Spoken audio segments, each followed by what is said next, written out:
নমস্কাৰ দীক্ষাপীঠৰ এটা নতুন ভিডিঅ'লৈ মই সকলোকে স্বাগতম জনাইছোঁ। 9 মে'ত APSC প্ৰিলিমছৰ ৰিজাল্ট ঘোষণা কৰা হৈ গ'ল আৰু 11 মে'ত APSCৰ যি তেওঁলোকৰ মেইনছৰ ফৰ্ম ফিল আপ সেই মেইনছৰ ফৰ্ম ফিল আপৰ নটিছ তেওঁলোকে দিছে আৰু এই ফৰ্ম ফিল আপ 18 তাৰিখৰ পৰা আৰম্ভ হ'ব।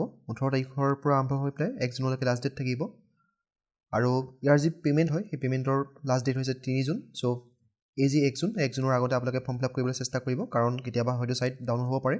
আৰু এই যিটো নটিছৰ পৰা আমি কিছুমান কথা জানিব পাৰিছোঁ, সেইকেইটা কথা আমি আপোনালোকৰ লগত ডিছকাছ কৰিম।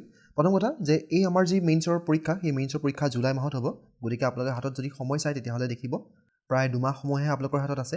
যিসকলে ৰৈ থৈছিলে যে ৰিজাল্ট পাছ কৰাৰ পিছত তেওঁলোকে পঢ়িম বুলি ভাবিছিলে, তেওঁলোকৰ হাতত সময় বহুত কম। সেইকাৰণে এই যি সময় পাইছে এই সময়ছোৱাৰ ভিতৰত বহুত ভালকৈ প্ৰিপেৰেশ্যন কৰক। আৰু এটা কথা, কেনেধৰণে APSCৰ মেইনছত এনচাৰ লিখিব লাগে, এনচাৰ ষ্ট্ৰাকচাৰ কেনেকুৱা হয়, ইন্ট্ৰডাকশ্যনত কি লিখিব লাগে, সকলোখিনিৰ ওপৰত মই এটা অতি সোনকালে ভিডিঅ' লৈ আহিম। সেই ভিডিঅ'টো চাবলৈ নাপাহৰিব। পুনৰ ঘূৰি যাওঁ নটিফিকেশ্যনৰ ওপৰত। নটিফিকেশ্যন 2 নম্বৰ পইণ্টত কৈছে যে আপোনালোকৰ যিটো প্ৰিলিমছৰ ৰোল নম্বৰ, সেই প্ৰিলিমছৰ ৰোল নম্বৰ আপোনালোকৰ মেইনছৰ ৰোল নম্বৰ হ'ব। সেইটো আপোনালোকে সকলোৱে জানে যে প্ৰিলিমছৰ যিটো আমাৰ ৰোল নম্বৰ থাকে, সেই ৰোল নম্বৰটোৱে প্ৰিলিমছ, মেইনছ আৰু ইণ্টাৰভিউলৈকে অৰ্থাৎ ভাইভালৈকে যিটো ৰোল নম্বৰ হয় সেই ৰোল নম্বৰটোৱে থাকে। আৰু যিসকলে স্ক্ৰাইব ল'ব বিচাৰে তেওঁলোকে যি আমাৰ APSCৰ ইমেইল আছে সেই ইমেইললৈ আপোনালোকে মেইল কৰিব লাগিব। যিটো আপোনালোকক ডেট দিব, সেই ডেটৰ 30 দিনৰ আগত আপোনালোকে মেইল কৰিব লাগিব। আৰু সেই সম্পৰ্কত APSCয়ে মোৰ হিচাপত নতুনকৈ এখন নটিছ দিব। চ' তাৰ কাৰণে আপোনালোকে ৱেইট কৰিব পাৰে, কাৰণ আমি এই যিটো নটিছ দি দিছে সেই নটিছত কেতিয়া এক্সাম হ'ব, কোন দিনা এক্সাম হ'ব সেইটো কথা কোৱা নাই। গতিকে নিশ্চিতভাৱে তাৰ ওপৰত তেওঁলোকে এখন নটিছ দিব আৰু সেই নটিছৰ কাৰণে আপোনালোকে ৱেইট কৰিব। এতিয়া আপোনালোকে কি কৰিব পাৰিব, যিকেইটা পোষ্ট আছে সেই পোষ্টখিনি আপোনালোকে প্ৰিফাৰেঞ্চ দিব পাৰিব। সেই পোষ্টকেইটা কেনেধৰণে প্ৰিফাৰেঞ্চ দিব পাৰিব এইবাৰৰ কাৰণে, সেই সম্পৰ্কত মই অতি সোনকালে ভিডিঅ' এটা আনিম। চ' আপোনালোকে প্ৰিফাৰেঞ্চ দিয়াৰ আগত সেই ভিডিঅ'টো এবাৰ চাই ল'ব। তাৰপিছত আপোনালোকে দেখিছে যে যিটো ফিজ পে'মেণ্ট কৰিব লাগে সেই ফিজটো আপোনালোকে জানে, প্ৰিলিমছত যিহেতু আপোনালোকে কৰিছিলে একেখিনি কথাই আছে। আৰু শেষত আপোনালোকক দিছে 3 নম্বৰ পইণ্ট, বহুত ইম্পৰ্টেণ্ট হয়।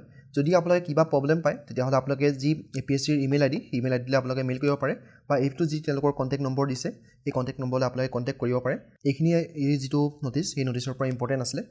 এই নটিছৰ পৰা চবতকৈ ইম্পৰ্টেণ্ট কথা যে আমাৰ পৰীক্ষা জুলাই মাহতে হ'ব। জুলাই মাহত মোৰ হিচাপত লাষ্টৰ ফালে হয়তো তেওঁলোকে পৰীক্ষা পাতিব পাৰে, ক'ব নোৱাৰে। আগত যদি চায় যে প্ৰত্যেকবাৰে তেওঁলোকে জুলাই মাহৰ প্ৰথম উইকতে তেওঁলোকে পৰীক্ষা পাতি আছে।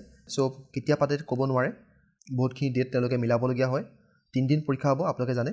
আপোনালোকে 3 দিনৰ ভিতৰত 1500 মাৰ্কছৰ পৰীক্ষা দিব লাগিব, য'ত আপোনালোকে 18 আৱাৰ্ছ লিখিবলগীয়া হয়। গতিকে এতিয়াৰ পৰা আপোনালোকে লিখাৰ প্ৰেক্টিছ কৰি থাকক। আৰু এটা কথা, যিসকলে এইবাৰ ক্লিয়াৰ কৰিব নোৱাৰিলে তেওঁলোকে মন ভঙাৰ কোনো প্ৰয়োজন নাই। আপোনালোকে জানে যে প্ৰত্যেক বছৰে পৰীক্ষা হৈ থাকে। চ' তেওঁলোকৰ কাৰণেও মই এটা অতি সোনকালে ভিডিঅ' আনিম।